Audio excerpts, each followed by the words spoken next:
सबको शुभोदय बच्चों। सब ठीक है? बाहर स्थिति भयानक है, सावधानी से रहिए और इस भयानक स्थिति से लड़ना चाहिए और इसके साथ साथ अपनी पढ़ाई भी जारी रखना चाहिए।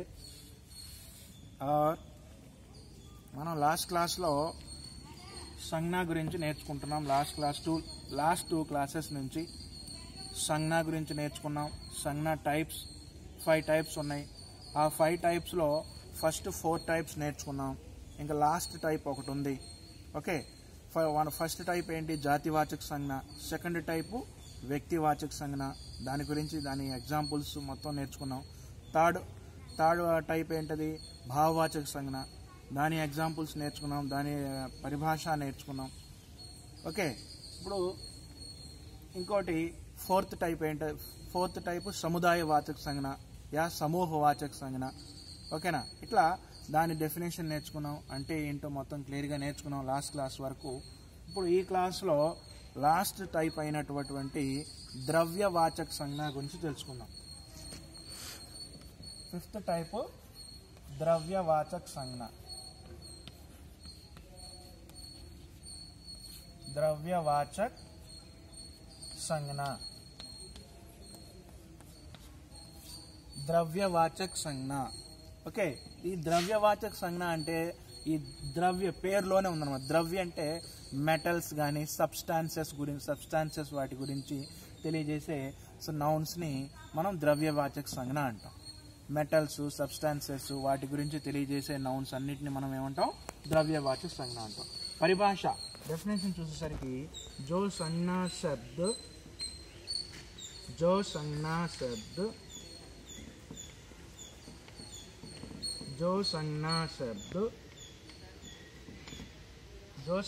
शब्द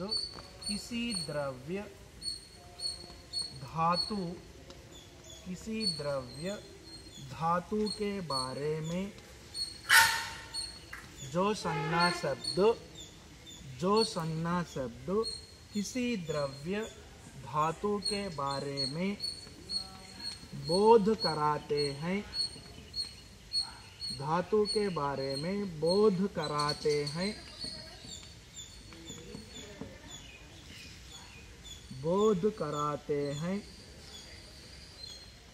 उस संज्ञा को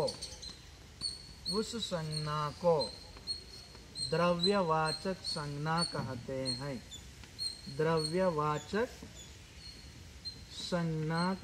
हैं। द्रव्यवाचक संज्ञा कहते हैं। ओके, इदी डेफिनेशन। जो संज्ञा शब्द, ये संज्ञा शब्दालैते, ये संज्ञा पदालैते किसी द्रव्य అంటే ఏంటి? సబ్స్టాన్సెస్। धातु అంటే మెటల్స్ के बारे में बोध कराते हैं। ओके, सब्सटेंसेस एंड मेटल्स गुरिंची తెలియజేసే संज्ञा शब्दों को क्या कहते हैं? द्रव्यवाचक संज्ञा कहते हैं। ओके ना?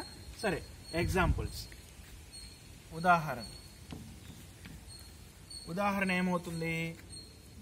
घी, तेल, गेहूं, चावल। ओके, తర్వాత మెటల్స్ వచ్చేసరికి సోనా, चांदी। ओके, सोना, चांदी, पीतल, कोयला आदि। ఇవన్నీ కూడా ద్రవ్యవాచక సంజ్ఞకి ఎగ్జాంపుల్స్ అన్నమాట। ద్రవ్యవాచక సంజ్ఞకి ఎగ్జాంపుల్స్। ఓకే,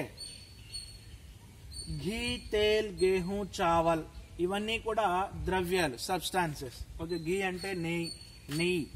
ఓకే, తేల్ అంటే ఆయిల్, గేహూం అంటే గోధుమలు, చావల్ అంటే మీకు తెలుసు రైస్, సోనా, చాందీ అంటే మీకు తెలుసు గోల్డ్ అండ్ సిల్వర్, పీతల్ అంటే తెలుసు మీకు ఇత్తడి, కోయిల అంటే బొగ్గు। ఇవన్నీ కూడా ద్రవ్యవాచక సంజ్ఞకి ఉదాహరణ। ఓకేనా? ఇంతటితో 5 టైప్స్ ఆఫ్ సంజ్ఞ కంప్లీట్ అయిపోయింది। మీరేం చేయాలంటే నేను సంజ్ఞకు సంబంధించిన 5 టైప్స్ మీకు క్లియర్గా చెప్పాను. ఒక్కొక్క దానికి కొన్ని ఎగ్జాంపుల్స్ ఇలా చెప్పాను. మీరు రేపు హోంవర్క్ కింద ఏం చేయాలంటే జాతివాచక సంజ్ఞ తీసుకోండి. జాతివాచక సంజ్ఞలో 5 ఎగ్జాంపుల్స్ రాయండి. ఏవైతే నేను లెసన్లో బోర్డు మీద చెప్పకుండా ఉన్నానో అవి నేను లెసన్లో మీకు బోర్డు మీద చెప్పినవి రిపీట్ అవ్వకూడదు. అట్లాగే వ్యక్తివాచక సంజ్ఞ కూడా అంతే, భావవాచక సంజ్ఞ కూడా అంతే, తర్వాత సమూహవాచక సంజ్ఞ కూడా అంతే, ద్రవ్యవాచక సంజ్ఞ కూడా అంతే. ఓకేనా? ఈ 5 టైప్స్, ఒక్కొక్క టైప్కి 5 ఎగ్జాంపుల్స్. ఆ 5 ఎగ్జాంపుల్స్ కూడా నేను బోర్డు మీద చెప్పనివి, కొత్త ఎగ్జాంపుల్స్ ఉండాలి. Okay, each type 5 examples. 5 × 5 25 words అంతే మీరు రాయాల్సి. 25 వర్డ్స్ సైడ్ హెడింగ్ పెట్టిన జాతివాచక సంజ్ఞ దాని ఎగ్జాంపుల్స్ దాని ఎదురుగా, అట్లా వ్యక్తివాచక సంజ్ఞ దాని ఎగ్జాంపుల్స్ దాని ఎదురుగా అట్లా రాసి నా నెంబర్కి పోస్ట్ చేయాలి. ఓకేనా? అది సరే.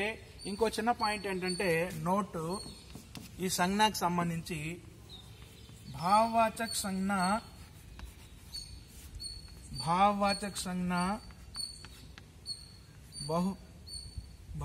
संज्ञा बहुवचन नहीं होते हैं. భావవాచక సంజ్ఞ బహువచన్ నహీ హోతే హై రాసుకోవాలి, ఎంటర్ చేసుకోవాలి లైన్. అంటే భావవాచక సంజ్ఞలు అనేవి ఎప్పుడు కూడా బహువచనంలో ఉండవు. ఓకే,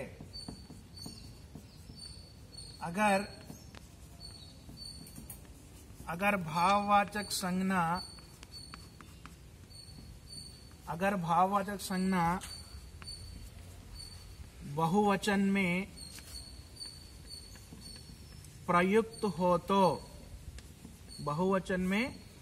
प्रयुक्त हो तो वे जातिवाचक संज्ञा के समान हैं. जातिवाचक संज्ञा के समान है. जातिवाचक संज्ञा के समान है. ఓకేనా? ఈ 2 పాయింట్స్ మీరు ఎంటర్ చేసుకోవాలి. ఇది కూడా సంజ్ఞలో భాగాలే. అంటే ఫస్ట్ పాయింట్ ఏంటి? భావవాచక సంజ్ఞ బహువచన్ మే నహీ హోతే హై. ఓకే, భావవాచక సంజ్ఞ బహువచన్ మే నహీ హోతే అంటే భావవాచక సంజ్ఞలు అనేవి బహువచనాలు కావు, బహువచనంలో ఉండవు అని అర్థం. అగర్ భావవాచక సంజ్ఞ బహువచన్ మే ప్రయుక్త హో తో వే జాతివాచక సంజ్ఞ కే సమాన్ హై అని అర్థం. భావవాచక సంజ్ఞలు అసలు భావవాచక సంజ్ఞలు అనేవి బహువచనాలుగా ఉండవు. ఓకే, ఒకవేళ భావవాచక సంజ్ఞలు అనేవి బహువచనంలో వస్తే అవి జాతివాచక సంజ్ఞలతో సమానము. అంటే భావవాచక సంజ్ఞలు అనేవి బహువచనంలో వస్తే జాతివాచక సంజ్ఞ ఈజ్ ఈక్వల్ టు భావవాచక సంజ్ఞ, రెండు ఒకటే అవుతాయి అన్నమాట. అర్థమైందా? భావవాచక సంజ్ఞలు బహువచనంలో వస్తే అవే జాతివాచక సంజ్ఞల కిందతో సమానం. అప్పుడు జాతివాచక సంజ్ఞల్లో ఉన్న బహువచనాలే భావవాచక సంజ్ఞలతో సమానం అన్నమాట. మ్యాక్సిమం భావవాచక సంజ్ఞలు అనేవి బహువచనంలో రావు, ఒకవేళ వస్తే అవి జాతివాచక సంజ్ఞతో సమానము. ఓకేనా? ఇవాల్టితో సంజ్ఞ టాపిక్ అనేది కంప్లీట్ అయిపోయింది. మీరు ఈ టాపిక్ మొత్తం చదువుకొని 5 టైప్స్ ఆఫ్ సంజ్ఞ క్లియర్గా చదువుకొని నేను ఏ ఎగ్జాంపుల్స్ అయితే చెప్పాను మొత్తం నీట్గా డెఫినేషన్ మొత్తం చదివి బాగా కంఠస్థం చేసి నేను ఇచ్చిన హోంవర్క్ కంపల్సరీగా మీరు అందరూ పోస్ట్ చేయాలి. ఓకే, ఒక్కొక్క టైప్ రాయటం, దానికి 5 ఎగ్జాంపుల్స్ రాయటం, అవి నేను చెప్పనివి ఉండాలి.